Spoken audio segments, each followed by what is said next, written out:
कुछ ना कहो। ও মালতী কাকিমা, এই নাইটি পরে ঘুরে বেড়াচ্ছ কেন তুমি?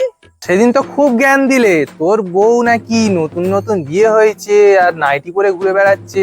সেদিন তো খুব জ্ঞান দিলে, এবার নিজে নাইটি পরে ঘুরছো যে? কই থেকে বলেছি? কই? সেই মনে করো ঘাটের ধারে বসে বসে বলেছিলে।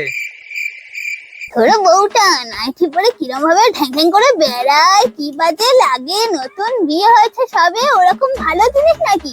সময় থাকতে বউকে হাতে মুঠে কর, নাহলে বউ যখন হাতছাড়া হয়ে যাবে তখন বুঝ। মনে পড়েছে, আসলে কি বলতো, তোর বউয়ের তো সবাই নতুন নতুন বিয়ে হয়েছে, আমি তো বুড়ি হয়ে যাচ্ছি। আমরা আস্তে আস্তে অসুস্থ হচ্ছি। তো অসুস্থ মানুষরা বুড়ি হয়ে গেলে নাই করবে, এটা কোনো বড় কথা না। কিন্তু তোর বউ সবে বিয়ে হয়েছে, ভদ্র সভ্যভাবে চলা উচিত। ওই আসছি। এবার নিজে যখন কেস খেয়েছে পালিয়ে গেল। নিজের বেলা আঁটি সবজি আর পরের বেলা দাঁত কমাচ্ছি।